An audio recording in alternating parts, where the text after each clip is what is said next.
எல்லாருக்கும் வணக்கம். கடமையை செய், பலனை எதிர்பார்க்காத. என்னடா நம்ம எதுக்கோ எதிர்பார்த்துட்டு இருந்தோம், இது என்ன ஒரு ஸ்லோகம் சொல்கிறான்னு பார்க்குறீங்களா? எந்த விஷயத்துக்காக நீங்கள் எதிர்பார்த்துட்டு இருக்கீங்களோ அதுக்கு முன்னாடி ஒரு ஸ்லோகம், ஒரு குட்டி கதை. ஏன்னா இந்த வீடியோ முடியும் போது அந்த ஸ்லோகத்துக்கும் அந்த குட்டி கதைக்கும் ஒரு லிங்க் இருக்குது, சரிங்களா? கடமை செய், பலனை எதிர்பார்க்காத, அதான் அந்த ஸ்லோகம். எனக்கு ரொம்ப பிடிச்சிது. என்னடா இது கடமையை செய்ய சொல்கிறாங்க, பலனை எதிர்பார்க்க வேணான்றாங்கன்னு நிறைய பேருக்கு அந்த ஸ்லோகமில் ஒரு டவுட் ஒன்று. வேலை பண்ணுறோம், வேலைக்கேற்ற கூலி எதிர்பார்க்கக்கூடாதா? இவ்வளோ கஷ்டப்பட்டு உழைக்கிறோம், சம்பளத்தை எதிர்பார்க்கக்கூடாதா? இந்த ஸ்லோகத்தோடைய முழு மீனிங் என்னன்னா ஒரு கதையாக சொல்லிடுறேன். ஒரு பெரிய வீடு, ஒரு மிகப்பெரிய பணக்காரர். அவர் ரூமு மட்டும் க்ளீன் பண்ணுறதுக்கு ரெண்டு ஆட்கள் இருப்பாங்க. ரொம்ப பிடிச்சவங்களும் 2 பேர் அந்த ரூம் க்ளீன் பண்ணுறதுக்கு வச்சுருக்காரு. மிகப்பெரிய பணக்காரர். இப்போ 2 பேரும் ரூம் துடைக்கிறவங்க. ஓகே, அவர் காலையில் ரெடி ஆகி அந்த ரூம்லேருந்து வெளியே வரும்போது அவங்க துடைச்சிட்டு இருக்காங்கல்ல, அதில் ஒருத்தர் அவர் பாட்டுன்னு ஒரு வேலையை பார்த்துட்டு இருப்பார், துடைச்சிக்கிட்டே இருப்பார். இன்னொருத்தர் இருக்கார்ல, அவர் போய், சார் உங்கள் ட்ரெஸ்ஸு சூப்பராக இருக்குது சார், சார் நீங்கள் போட்டுக்கிற கண்ணாடி நல்லா இருக்கு சார், சென்ட்டு சூப்பராக இருக்குது சார், நல்லா இருக்குது சார், சூப்பராக இருக்கீங்க சார், எனக்கு பேக் கொடுங்க சார், வாங்கிட்டு போவோம். இன்னொரு ஆள் வணக்கம் சார் சொல்லிட்டு வேலையை மட்டும் பார்த்துட்டு இருப்போம். இப்படியே தினமும் நடக்கும். அப்புறம் அந்த ஓனர் இந்த ஊரை விட்டு வெளியூருக்கு போகிறாரு. போகும்போது 2 வேலைக்காரங்களும் கூப்பிட்டு ஒருத்தருக்கு 1 மாதம் சம்பளம் எக்ஸ்ட்ரா, யார் கூட பேக்லாம் தூக்கிட்டு போய் எப்போ பார்த்தாலும் நான் சூப்பர்னு சொன்னார்ல, அவருக்கு 1 மாதம் சம்பளம் எக்ஸ்ட்ரா.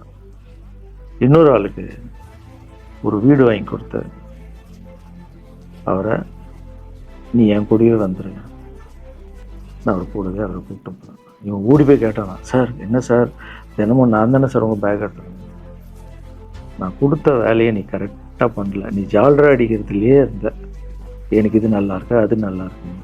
ஆனால் அவன் வேலையை மட்டும்தான் பண்ணான். வேலையை கரெக்டாக பார்த்தா பலனு கடவுள் கொடுப்பார், அந்த பலன் தான் இது அப்படின்னு சொன்னாங்க.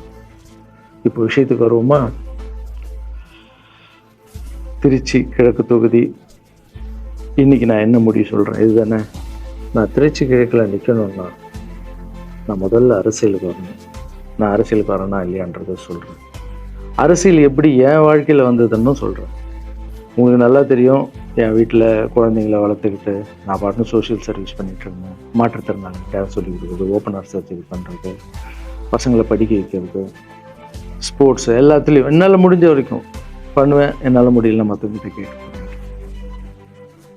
இந்த டைமில் தான் ஜல்லிக்கட்டுன்னு வருது. ஒரு சில விஷயம்லாம் ஃபாஸ்ட்டாக சொல்லிடுவேன், உங்களுக்கு தெரிஞ்ச விஷயம் தான். ஜல்லிக்கட்டுன்னு ஒன்று வருது, அதில் நான் போகிறேன், சாப்பாடு போகிறதுக்காக குழந்தைங்களுக்கு போகிறேன். அப்படி நான் ஜல்லிக்கட்டு நடந்து முடிஞ்ச விஷயம்லாம் உங்களுக்கு தெரியும். அப்புறம் என் மேலே ஒரு தலைவர் விமர்சனம். எதுக்கு தலைவர்னு சொல்லுவாரா? நம்ம அண்ணன் தான், சீமான் அண்ணன் ஒரு விமர்சனம் வைக்கிறாரு. அதுக்கு நான் மறுபடியும் ஒரு ட்வீட் போடுறேன், அவர் ட்வீட் போடுறேன். அப்போ தான் என் வாழ்க்கையில் அரசியல்னு அந்த நுழையுது. நம்ம சாப்பாடு போகிறதுக்கு போகணும், இது என்னடா இவ்வளோ பெருசாக இருக்குது, அந்த ஜல்லிக்கட்டு தான் எனக்கு அரசியலில் உள்ள நுழையுது, என்னடா இவ்வளோ பெருசாக இருக்குது அப்படின்னு. அப்படியே போச்சு. அதே தலைவர் தான், அதே சீமான் தான் ரஜினி சார் அரசியலுக்கு வர்ற மாதிரி பேச்சு அடிபட்டவுடனே அவங்க சைட்லேருந்து பேசுகிறாங்க, தலைவரை பற்றி பேசுகிறாங்க. தலைவர் எனக்கு ஒரு குரு, என்னை வாழ வச்ச தெய்வம், ஒரு அப்பா அம்மா, ஒரு அண்ணன், எல்லாமே சொல்லலாம். ஸோ அவரை பற்றி அதிகமாக பேச ஒரு முறையும் சூப்பர் ஸ்டாருக்கு ஃபோன் போடுவேன். அண்ணே ரொம்ப ஓவராக பேசுகிறாங்க, கண்டிப்பாக கம்மியாக நீ சைலண்ட்டாக இருக்கு. அப்படியே ஓரளவுக்கு தான் நம்மளால் பொறுக்க முடியும். அதுக்கப்புறம் ஆடியோ ரிலீஸ் ஃபங்க்ஷனில் என் மனசில் இருக்கிறதெல்லாம் உடச்சி சொன்னேன், அதை நீங்களும் பார்த்துருக்கீங்க தெரியும். அதுக்கப்புறம் ஒரு ரஜினி சாருக்கு ஒரு ஃபங்க்ஷன் வந்தது, அந்த ஃபங்க்ஷன்லேயும் பேசினேன் இதை பற்றி. உங்களுக்கு தான் தெரியுமா அந்த வீடியோ, யார் ஓட்ட பந்தயத்தில் ஜெயிக்கிறது, இப்போ கூட அந்த வீடியோ போயிட்டுருக்கு. அதை பேசணும், அது பாட்டும் அப்படியே போயிட்டு இருந்தது. அதுக்கப்புறம் பார்த்தீங்கன்னா ரஜினி சார் அரசியலுக்கு வரேன்னு அனௌன்ஸ் பண்ணோடனே நான் போய் தலைவரை பார்க்குறேன். நான் வரீங்களா நியூஸில் சொன்னால் பயங்கர சந்தோஷம். ஏன்னா வாழ்க்கையில் ஒளி ஏற்றி வச்சவர், அவர் அரசியலுக்கு வர்றாரு, அவருக்கு சப்போர்ட்டிவாக இருக்கணும் நம்ம. அப்புறம் எல்லாருக்கிட்டையும் போய் நம்ம கேட்டுட்டு இருக்கோம், தலைவர் வந்துட்டாருன்னா எல்லாமே குழந்தைங்களுக்கு இன்னும் நிறைய பண்ணலாம் அப்படின்னு. என்ன நானும் வரேன்னு அப்படின்னு ரொம்ப சந்தோஷம். ஸ்ட்ரெயிட்டாக கிளம்பி நான் ட்ரஸ்ட்டுக்கு வரேன். என்னுடைய ட்ரஸ்ட்டு, என்னுடைய ஃபேன்ஸு எல்லாரையும் கூப்பிட்டு என்னுடைய வெல்விஷர்ஸ் எல்லாரையும் கூப்பிட்டு உட்கார வச்சு, தலைவர் அரசியலுக்கு வராரு, புரியுதுங்களா? எனக்கு எழுத படிக்க தெரியாது, அதான் ஒரு ட்வீட் பண்ணணும், இதெல்லாம் ரெடி பண்ணுங்கன்னு தமிழில் சொல்லிவிட்டு அவங்க ரெடி பண்ணிட்டு இருக்க ஒரு டீம். இன்னொரு டீம் உட்காந்து என்கிட்ட கேள்வி கேட்குறாங்க, தலைவர் அரசியலுக்கு வந்து அவர் வந்து சிஎம் ஆகிடுவார், நீங்கள் வந்து அமைச்சர் ஆகிடுவீங்களாண்ணே, சுகாதாரத்துறை அமைச்சர் தான் நம்ம வந்து ஆப்ரேஷன் நிறைய பண்ணலாம், இன்னொருத்தர் கல்வித்துறை எடுத்தால் நிறைய படிக்க வைக்கலாம். கடமை செய்யணும், பலன் எதிர்பார்க்கணும். சுகாதாரத்துறை அமைச்சர், இது வந்து கல்வித்துறை, இதெல்லாம் படிச்சவங்க வர இடம். அண்ணன் படிக்கலடா. எல்லாருக்கும் படித்த இடத்த போட்டு ஒரே இடத்துல போய் முடங்கி போய் படிப்புனா படிப்பு மட்டும், எல்லாம் கட்சி வளரட்டும், தலைவர் வரட்டும், எல்லா துறையிலேருந்து ஹெல்ப் கேட்டு நல்லா பண்ணுவோம், பெரிய ட்ரஸ்ட்டு கட்டுவோம். இப்போன்னா சின்ன ட்ரஸ்ட்டில் தான் நம்ம இருக்கோம். சின்ன வீட்டில் 60 குழந்தைங்க நீங்கள் இருக்கீங்க, 100 ஏக்கரில் கட்டுவோம். ஊனமுற்றவர்கள் இந்த பக்கம் திருநங்கைகளுக்கு, இந்த பக்கம் முதியோர்களுக்கு ஒரு பெரிய ட்ரஸ்ட்டு கட்டி பண்ணுவோம்டா. சூப்பர்ண்ணா. இன்னொருத்தர் டக்குன்னு அங்கேருந்து, அண்ணா நம்மளை எதிர்த்து பேசின்னு இருக்கார்ல சீமான் அண்ணா, அவருக்கு ஆப்போசிட்டாக எதிர்த்து நில்லுங்கண்ணே. அது அரசியல் இல்லை. ஒருத்தர் மேலே கோவத்தால் நம்ம அரசியலுக்கு வந்தால் அது வந்து வெறுப்பு அரசியலாக மாறும். அரசியல்ன்றது மக்களுக்கு நல்லது பண்ணுறதுக்காக வரணும். இப்போ அவரை நான் அழிக்கணும், அவரை நான் ஏதோ ஒன்று செய்யணும்னு அந்த ஆசையில் வந்தேன்னு வச்சுங்களேன், ஆசை என்ன கோபமாக மாறும். கோபத்துலேருந்து என்ன வரும், வார்த்தைகள் தப்பாக வரும். வார்த்தைகள் மட்டும் வராது, தப்பான வார்த்தைகள் வரும். மக்களுக்கு நம்ம மேலே மரியாதை இல்லை, மக்களுக்கு நம்ம மேலே மரியாதை இருக்காது, போயிடும். ஸோ அதால் அரசியலுக்கு வரோன்னா அவரை அழிக்கிற இவழியாக இருக்கு. பதிவை பற்றி பேசுகிறத ஃபஸ்ட்டு விடுங்கடா, ஃபஸ்ட்டு வேலையை பார்ப்போம்டா. நம்ம தலைவர் வரோன்னு சொல்லிட்டாரு, ட்வீட் போடுங்களா அப்படின்னு ட்வீட் போட்டுட்டு அங்கேருந்து போட்டுட்டு வீட்டுக்கு போகிறேன். இங்கே தான் பெரிய ட்விஸ்ட் இருக்குது எனக்கு. வீட்டுக்கு போகிறேன். வீட்டுக்கு போனோன்னா எப்பவும் நான் அம்மா கிட்டே போய் ஒரு விஷயத்த சொல்கிறதுக்கு முன்னாடி ஒரு சர்ப்ரைஸ் ஒன்று பண்ணுவேன். எங்கள் அம்மா கோவில் கட்டுறது கூட, கோவில் கட்டிட்டு ஸ்டாச்சுலாம் ஆர்டர் பண்ண அப்புறம் தான் அந்த ஸ்டாச்சுவே காமிச்சாங்க. அதே மாதிரி அரசியல் விஷயத்துலையும் போய் சொல்லலான்னு அம்மாவை கூப்பிட்டு ஃபேமிலியெல்லாம் உட்கார வச்சு, அம்மா தலைவர் அரசியலுக்கு வர்றாரு, சரி கண்ணா நானும் அரசியல் போடுறேன், இங்கே பரமா ட்வீட் போட்டிருக்காங்க அப்படின்னு அம்மா முகம் டக்குன்னு மாறிச்சு. மாறிட்டு ஓகே கண்ணா, ஓகே கண்ணா சாப்பிடலாம் அப்படின்னு எழுந்து போயிட்டாங்க. என்ன இப்படி போக மாட்டாங்களே, ஒரு விஷயத்த சொன்னால் சூப்பர் கண்ணான்னு பேசுவாங்கள்ல, 1 hour அதில் இருக்கிற நல்லது கெட்டது எல்லாம் பேசுவாங்க, என்ன போயிட்டாங்க அப்படின்னு ஒரு ஃபீல். சரி இது உடம்பு சரியில்லை போல, அப்செட்டில் இருக்கான்னு விட்டேன். ஒரு 2-3 நாள் அவங்ககிட்ட பேசவே மாட்டுறாங்க. கூப்பிட்டப்போ என்னம்மா உங்களுக்கு பிரச்சனை, ஏதாவது தப்புன்னா அடின்னா அடிச்சிடுமா, என்னம்மா இப்படி பேசாமல் இருக்குன்னா, இல்லை கண்ணா நீ அரசியல் போனது எனக்கு பிடிக்கல. ஏமா அரசியல் போன பிடிக்கல?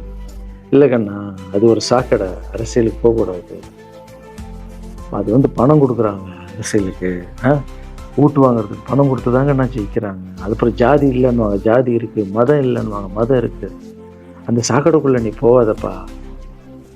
நம்மளுக்கு வாழ்க்கையை ஒளி வச்சு ஏற்றி வச்சவர் தாங்க நம்ம சூப்பர் ஸ்டார். அவர்கிட்ட என்னை கூப்பிட்டு போப்பா, நான் சொல்கிறேன், அவர் ஒரு ஆன்மீகவாதி, அவரும் அரசியலுக்கு வருவானா, இந்த வயசில் நிம்மதியாக இருக்கட்டும், எதுக்கு அரசியலுக்கு வர, என்னை கூப்பிட்டு போ, அப்பாயின்மெண்ட் வாங்கி கொடுத்துருந்தாங்க. அப்பாயின்மெண்ட் வாங்கி கூட நானும் வேறு கனவுல வந்து மைண்ட் வைஸ், அம்மா நான் சொல்கிறது கேளுமா, நம்ம எத்தனையோ இப்போ வந்து எல்லா குழந்தைங்களுக்கும் ஒவ்வொரு ஸ்டேஜில் போய் கேட்டு தானேம்மா ஹெல்ப் நடக்குது. இப்போது தலைவர் வந்துட்டாருன்னா நம்ம தாராளமாக பண்ணலாம்லம்மா, உங்கள் கையில் எவ்வளோ காசு இருக்கோ அதுக்கு மட்டும் செய், அரசியல் வேணான்னு சொல்கிறேன் அப்படின்னு போயிட்டான். அந்த ஃபேஸ் வந்து அதுக்கப்புறம் அடி தான் அன்பு. சரி இந்த உலகத்தில் அம்மா மீறி பண்ணலாம், ஆனால் நான் உருப்பிட மாட்டேன். இந்த உலகத்துலேயே எனக்கு யாருன்னா எங்கள் அம்மா தான். அது அம்மா இல்லை, எங்கள் கடவுள்னே சொல்லலாம், நான் எதிர்க்க பார்க்குற கடவுள். சரி அம்மாவுக்கு சொல்லி புரிய வைக்கலாம், என்னடா தலைவர்கிட்ட போய் எப்படி சொல்கிறது, பசங்கிட்ட ஒரு பயங்கர பில்டப் கொடுத்துட்டோம், அது இதுன்னு எல்லாம் வேலை பார்த்துட்டு இருக்காங்க, என்ன பண்ணுறது. அந்த டைமை பார்த்து கொரோனா வருது, ஒரே ஷாக்கு, வெளியே போக முடியாதுன்றாங்க. இல்லைன்னா பிரச்சாரம் பண்ண வெளியே போக முடியாது, தலைவருக்கு உடம்பு சரியில்லாமல் போகுது, ஹைதராபாத் ஷூட்டிங் போகிறார், உடம்பு முடியல, அப்படியே எல்லாமே கொலாப்ஸ் ஆகுது. அப்புறம் தலைவர் அலௌன்ஸ் பண்ணுறாரு, நான் அரசியலுக்கு வரல, டாக்டர்ஸ் வந்து போகக்கூடாதுன்னு சொல்லிட்டாங்க, கொரோனா டைமில் நம்ம வந்து பிரச்சாரம் போக முடியாது, அந்த காரணம் சொன்னார். இது உங்களுக்கு எல்லாருக்கும் தெரியும். ஆவலை தான் தலைமையில் கை வச்சுன்னு உட்காந்துட்டோம். நான் ட்ரஸ்ட்டில் இருக்கிற குழந்தைங்க மற்றவங்க எல்லோரும் என்னென்னோ நினச்சி ஒர்க் பண்ணிட்டு இருந்தால எல்லாரும் அப்செட்டில் உட்காந்துருக்கோம். தலைவர் ஒருத்தம் போய் பேசி பார்க்கலாம் இருக்கும், தலைவர் வராரு கூப்பிட்றாரு இருக்கும். அந்த மாதிரி தலைவரை பார்த்ததில்லை நான். அப்படியே எனக்கு புரிஞ்சுது, அவர் ரொம்ப வலியில் இருக்கார், எவ்வளோ சுறுசுறுப்பானால விட முடியலைங்கண்ணா. பரவாயில்ல, உங்கள் உடம்பு தானே முக்கியம், என்ன இதெல்லாம் என்னென்ன தூக்கி போடுங்கண்ணா. இல்லைண்ணா, இத்தனை வருஷம் என்னை வாழ வச்சாங்கல்ல, அவங்களுக்கு ஏதாவது ஒன்று பண்ணணும்னு நினச்சாங்க, இந்த குத்துதுக்கண்ணா எனக்கு என்ன பண்ணுறதுன்னு தெரியல, ரொம்ப கஷ்டமாக இருக்குது அப்படின்னு. அண்ணே அதை விடுங்கண்ணே, எல்லாம் அப்படின்னு அவர்கிட்ட பேசிட்டு அவர் வந்து அப்போது நான் முன்னாடி பேசும்போது அவர் சொல்கிறார், நான் கூட பதவி போடணும்னு ஆசைப்படுவேன், இன்னொரு நல்ல ஆள் படித்த ஆள் நினைக்க வச்சுப்பான், யாருன்னு சொல்லுவேன், யாருன்னு கூட சொல்லலை. அது அப்படியே போச்சு. அவர் மனசுக்கு மட்டும்தான் தெரியும், யாருன்னு கூட சொல்லலை. ரொம்ப அப்செட்டாக இருந்தார். சரி ஓகே, இதுவும் கடந்து போகணும். அப்படியே கடந்து போச்சு. எனக்கும் காஞ்சனா படம் அது இதுன்னு பெரிய ஹிட் ஆகுது. அதுக்கப்புறம் யாருக்கிட்டேயும் நீங்கள் யாரும் எனக்கு ஹெல்ப் பண்ண வேணாம். முதல் நாள் நான் கலைஞர் ஐயா கிட்ட ஹெல்ப் கேட்டேன். அவர் ஒரு சில குழந்தைங்களுக்கு ஹெல்ப் பண்ணார். அதுக்கப்புறம் அன்புமணி ராமதாஸ் ஐயா, அவரும் ஹெல்த் மினிஸ்டர் இருக்கும்போது அவர் ஒரு சில குழந்தைங்களுக்கு ஹெல்ப் பண்ணார். அப்புறம் நம்ம விஜய் சார் நண்பர், அவர் ஒரு குழந்தைக்கு ஆப்ரேஷன் பண்ணார். ஸோ இருக்கும்போது என்னால் முடிஞ்ச வரைக்கும் சொந்த பணத்தை போட்டு பண்ணிவிடுவாங்க. முடியாத போது தான் நான் அந்த ஹெல்ப் கேட்பேன். இப்போ தான் நல்லா வந்துட்டுமே, யாருக்கும் எனக்கு பணம் கொடுக்க வேணாம், இனிமேல் என் சொந்த பணத்திலே பண்ணுறேன்னு சொல்லிட்டு நான் பாட்டுன்னு ஒரு வீடியோ கூட நான் போட்டேன், இனிமேல் யாரும் பணம் கொடுப்பேன். அப்படியே போயிட்டுருக்கு. காஞ்சனா எல்லாம் முடிஞ்சு ஜிகிர் தண்டா படம் ரிலீஸ் ஆகுது. ஜிகிர் தண்டா பார்ட்டி போயிட்டுருக்கு. டைரக்டர் நின்று பேசுகிறேன். நான் டைரக்டர் கிட்ட போனேன். டைரக்டர் யார்கிட்டயோ ஃபோனில் பேசிகிட்டு இருக்காரு. அப்படியே பேசிகிட்டு இருக்கிறவர் டக்குன்னு இந்த சீமானன் பேசுவான்னு கொடுத்துட்டாரு என்கிட்ட. அவருக்கும் தெரியாது நான் பேச போகிறேன். அவர்கிட்ட லாரன்ஸ் பேசுவார், சீமானன் ரெண்டு பேரும் சைலண்ட்டு. நானும் எதுவும் பேசலை, சீமானனும் எதுவும் பேசலை. அப்படியே ஒரு நிமிஷம் அப்படியே நிற்கிறோம். பெரியவர் இல்லை என்னாலும் அண்ணன் அப்படின்னு, அவ்வளோதான் அண்ணன். பயங்கர பாசம். எந்த இடத்துல கோவம் இருக்கும் அந்த இடத்துல குணம் இருக்குன்னு சொல்லுவாங்கள்ல. அண்ணன் புகழ்ந்து தள்ளுறாரு ஜிகர் தண்டாரை. இப்படி பண்ண கண்ணா, அப்படி பண்ண இவ்வளோ சூப்பராக பண்ண, அந்த சீன் எனக்கு ரொம்ப பிடிச்சதுன்னு. அவருடைய அன்பு தான் தெரியும்ல, எல்லாமே அதிகமாக இருக்கும் அண்ணன்கிட்ட. அண்ணா ரொம்ப சந்தோஷமாக வாழ்த்தினார். அப்புறம் நான் மாற்றம்னு ஒரு அமைப்பு ஆரம்பிச்சிருக்கேன்ல, இந்த விவசாயிகளுக்கு டிராக்டர் கொடுக்கறது, அப்புறம் மாற்றுத்திறனாளிகளுக்கு ஸ்கூட்டி கொடுக்குறது, எல்லாமே அதை பார்த்துட்டு பத்திரிகையாளர் கேட்குறாங்க அவர்கிட்ட, ரகுவலரன் சார் மாற்றம்னு அமைச்சிருக்காருன்னா, நல்ல விஷயம் தம்பி, நல்லா பண்ணிட்டோம், நல்லா இருக்கட்டும் அப்படின்னு வாழ்த்துனாரு. ஸோ ஒரு பெரிய பிரச்சனைக்கு கடவுளே அதை அப்படியே சால்வ் பண்ணி வச்ச மாதிரி ஆகிடுச்சு. அப்படியே போச்சு. ஆனால் நீங்கள் நல்லா இருக்கணும், எங்கே இருந்தாலும் நல்லா இருப்பீங்க. எப்போல்லாம் ட்ரஸ்ட்டுக்கு போகும்போது பசங்களாம் கேட்பாங்க, அந்த 100 ஏக்கர் ட்ரஸ்ட்டு குழந்தைங்க, சரி ஓகேடா. அப்படி பார்த்தீங்கன்னா நண்பர் விஜய் சார்கிட்ட பேசிகிட்டு இருக்கும்போது நான் வர அரசியலுக்குன்றார். நிஜமா நண்பா அப்படின்னு, எஸ் அப்படின்னு. மறுபடியும் போய் ட்ரஸ்ட்டில் உட்காந்து டேய் நண்பர் வராரு. ஏன்னா சூப்பர் ஸ்டார் எனக்கு எவ்வளோ க்ளோஸோ, நண்பர் கூட அவ்வளோ க்ளோஸ் தான் எனக்கு. ஏன்னா மேகமாய் போகிறேன்ற சாங்லேருந்து நான் அவருக்கு டான்ஸ் மாஸ்டராக பண்ண ஆரம்பித்தேன். அதுக்கப்புறம் நிறைய சாங் பண்ணேன், சரக்கு வச்சுருக்கேன். அது உங்களுக்கு தெரியும், அந்த தாம் தக்க தீம் தக்க. அவருக்கு மட்டும் நான் ஸ்பெஷலாக பண்ணி கொடுத்துட்டு போவேன். தமிழ் வேறு யாருக்கும் பண்ண மாட்டேன். அவர் கூப்பிட்டா வருவேன், தலைவர் கூப்பிட்டா வருவேன், சாங் பண்ணிட்டு போவேன். அவர் வரணும் போது எஸ், ஏன்னா அவர் ஒரு முடிவு எடுக்க மாட்டார், எடுத்தாருன்னா அவர் நல்ல உழைப்பார், நல்ல உழைப்பாளி பண்ணுவார் அப்படின்னு நினச்சி மறுபடியும் போய் ட்ரஸ்ட் ஆளுங்கெல்லாம் பேசுகிறதுக்கு முன்னாடி, ஐயோ அம்மா இருக்காங்களே பிடிக்காத, ஃபஸ்ட்டு அங்கே கரெக்ட் பண்ணணும்ல. அங்கே போனேன். அம்மா நண்பர் அரசியலுக்கு வராருமா, என்னம்மா அப்போ தான் ஓகே, இப்போ எல்லாம் மாறி இருக்கு, போகலாமா, நீ ஃபஸ்ட்டு அவர்கிட்ட ஒரு அப்பாயின்மெண்ட் வாங்க, நான் உன்னை கூப்பிட்டு போகிறேன் அப்படின்னு. கூப்பிட்டு போய் இந்தப்பா என் பிள்ளைய ஒப்படைக்கிறேன் பார்த்துக்குப்பான்னு சொல்லுன்னு பார்த்தா, என்னம்மா பேச போகிறான்னு கேட்டேன். நீ அரசியலுக்கு வராத தம்பி, இது ஒரு சாக்கடை, நீ அரசியலுக்கு வராத, நீ ரொம்ப சைலண்டான ஆள், உனக்கு இதெல்லாம் செட் ஆகாது, பணம் கொடுத்தா தான் ஜெயிக்க முடியும், ஜாதி இருக்குது, மதம் இருக்குது, இதெல்லாம் தாண்டி வருது கஷ்டம்னு நான் அவர்கிட்ட சொல்கிறேன் பார்ப்பேன். அம்மா புரிஞ்சுக்குமாண்ணா, டேய் மீன் குழம்பு வச்சுருக்கேன் சாப்பிட்றேன், அதே மீன் குழம்பு.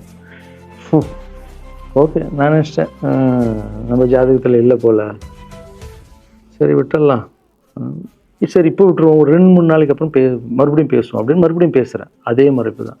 நானும் நண்பர்கிட்ட பேசுகிறேன், அம்மா அப்படி சொல்கிறாங்க, அவங்களுக்கு தெரியல, அவர் நிறைய பேச மாட்டார், வயசானவங்க இல்லை, தெரியல, வந்தப்புறம் புரியும், ஒரே வார்த்தை தான். அதுக்கப்புறம் ஃபோனில் கூட்டணி கட்சியெல்லாம் வராது போது, நண்பா என்னடா யாரும் கூட்டணி கட்சி வரல நண்பா, இது அது நான் எனக்கு ஒருத்தரை பிடிச்சிட்டாங்கன்னா மனசில் பட்டதை எல்லாமே சொல்லிகிட்டு இருப்பேன். அது நல்லதோ கெட்டதோ, என் பழக்கம் அப்படி தான், பிடிக்கலாம் தூரம் ஒதுங்கிடுவேன். அப்படியே போகுது. எலெக்ஷன் வருது, அனௌன்ஸ் பண்ணுறாங்க, எலெக்ஷனில் நண்பர் நிற்கிறாரு. ரிசல்ட் அன்றைக்கி டோட்டலாக மாறுது எல்லாமே, அப்படியே தலைக்கீழாக ஆகுது, புரட்டி போடுறாரு சரித்திரத்தை. வேறம்மா இப்போ முதல்ல தெரிந்து எங்கள் அம்மாவை தான். அம்மா எனக்கு ரொம்ப ஆசையாயிடுச்சுன்னா எங்கள் அம்மா மேலே, அம்மா பேர் கண்மணி, கண்மணி அப்படின்னு தான் கூப்பிட்டு போவேன். எங்கன்னு கூப்பிட்டு போனால் அம்மா கொண்டு என்னடா இவ்வளோ உஷாராக வர என்ன விஷயம் இங்கே தான் உங்ககிட்ட தான் பேசணும். நீ என்னம்மா சொன்ன, பணம் கொடுத்தா தான் ஓட்டு போடுவாங்க, ஜாதி இருக்குது, மதம் இருக்குது, புது ஆளுங்களை வர விட மாட்டாங்க, ஜெயிக்க முடியாது, இதெல்லாம் சொன்னல. நண்பர் ஜெயிச்சிட்டார் பற்றியாம்மா. அந்த ஒரே ஒரு முகத்துக்காக ஓட்டு போட்டிருக்காங்க. நம்பிக்கையான ஆள் வந்தால் போடுவாங்கம்மா, நல்லவங்களாம் வரலாமா, புரிஞ்சுக்க மாட்டேங்க, விடுமா. இப்போ என்னம்மா சொல்கிற அப்படின்னு கேட்டேன். முதல் முறையாக எங்கள் அம்மா முகத்தில் ஒரு சிரிப்பை பார்த்தேன்னு. ஆமாங்கண்ணா, அந்த புள்ள எல்லாத்தையும் மாற்றிடுச்சு, இவ்வளோ பெரிய வெற்றி அடி வரணும்னு நான் எதிர்பார்க்கலப்பா. ஒரு நல்ல மனுஷன் வந்து பண்ணணும்னு நினச்சா அது முடியுங்கண்ணான்ற நம்பிக்கை எனக்கு வந்திருக்குப்பா அப்படின்னு அம்மா சொன்னான். அப்போ என்ன போயிடலாமா, ஓகேவா அப்படின்னு கேட்டேன். போகண்ணா, நீ நினச்ச மாதிரி பண்ணு அப்படின்னு அம்மா சொன்னோன்னு காலில் சாப்பிட்டாமா வந்தேன். தேங்க்யூ ஸோ மச்மா அப்படின்னு. ரொம்ப ஹாப்பி நான். அம்மா ஓகே சொல்லிட்டாங்க அரசியல் வர்றதுக்கு. இப்போ நான் தாய்க்கு நிகரான்னு நினைக்கிறேன். என் ரசிகர்கள் கேட்குறேன், நான் அரசியலுக்கு வரலாமா? இதை பார்த்துட்டு இருக்கிறவங்களுக்கு, இந்த மக்களை கேட்குறேன், நான் அரசியலுக்கு வரலாமா? அந்த தகுதி எனக்கு இருக்கா? நீங்களும் சொல்லுங்கள். இந்த வீடியோ பார்த்துட்டு இருக்கிறவங்க கமெண்ட்ஸ் போடுங்க. பசங்களா, இவங்க தான் என்னுடைய 22 வருஷத்தினுடைய உழைப்பு. அரசியலுக்கே வராமல் மக்களுக்கு நான் செஞ்ச சேவை உங்கள் கண்ணு முன்னாடி நிப்பாட்டி. இப்போ உங்கள் வயசு என்ன? 22 வயசாகுது. ஒரு வயசில் என் கையில் வந்தார். அந்த ஃபோட்டோவை நீங்களே பாருங்கள். இப்போ 22 வயசு. ஒரு குழந்தைய வளர்க்குறதுக்கு நீங்கள் எவ்வளோ கஷ்டப்படுவீங்க உங்களுக்கு தெரியுங்களா? அந்த கஷ்டம் என்னென்னா, ஸ்கூலுக்கு அனுப்புறதுலேருந்து, ஃபீஸ் கட்டுறதுலேருந்து, உடம்பு சரியில்லாமல் போனாலும் அவன் ஆசையில் நிறைவேற்றுறதுலேருந்து, ஒரு குழந்தைக்கு அப்படின்னா 60 குழந்தைங்களை வளர்த்துருக்கேன். எவ்வளோ பிரச்சனை வந்திருக்கேன், எவ்வளோ நோய்கள் வந்திருக்கும், எவ்வளோ நைட் தூங்காமல் வந்திருக்கேன், அதில் எவ்வளோ டிஸ்டர்ப், அதுவும் என் வீட்டில் வளர்த்துருக்கேன். இதெல்லாம் எதுக்கு பண்ணேன்னா, எந்த ஒரு எதிர்பார்ப்பும் இல்லாமல் கடமை செய் பலனை எதிர்பார்க்காதன்ற இந்த வார்த்தை எனக்கு ரொம்ப பிடிக்கும். அதுக்காக செஞ்சுருக்கேன், என் மக்களுக்காக செஞ்சுருக்கேன். ஏன்னா மக்கள் தான் என் படத்தை பார்க்குறாங்க. மக்களால் தான் நான் கார் வாங்குகிறேன், வீடு வாங்குகிறேன், சந்தோஷமாக இருக்கேன். அவங்களுக்கு இந்த சொசைட்டிக்கு நான் ஏதாவது பண்ணணும். அரசியலுக்கு வர்றதுக்கு முன்னாடியே பண்ண விஷயங்கள் பார்த்தீங்கல்ல. 22 வருஷம் உழைச்சிருக்கேன். ஒரு கதை ஒன்று சொன்னேன்ல, 2 வேலைக்காரங்க இருந்தாங்க. சின்சியராக யாருக்கும் ஜாலர் அடிக்காமல் எதுவும் பண்ணாமல் என் தொழிலுக்கு தர்மமாக, என் மக்களுக்கு தர்மமாக என்ன பண்ணணுமோ 22 வருஷம் உழைச்சி உங்கள் கண்ணு முன்னாடி நிப்பாட்டிட்டேன். அந்த ஓனர் ஒரு பலன் கொடுத்தார்ல, அந்த ஓனர் யார் தெரியுமா? கடவுள். அந்த கடவுளுக்கு தெரியும் எனக்கு என்ன பலன் கொடுக்கும். இதுக்கு தான் அந்த கதை லிங்க் ஆகும் சொன்னேன். ஸோ நீங்கள் சொல்லுங்கள், நான் அரசியலுக்கு வரணுமா வேண்டாம்? வேண்டாம்னா என்ன சொல்லுங்கள், வாப்பா வாடாகண்ணா, வா நண்பா வாங்கண்ணா அப்படின்னு சொல்லுங்கள். என் முடிவை நான் உங்களுக்கு சொல்லுவேன். உங்கள் முடிவுக்காக காத்திருக்கேன்.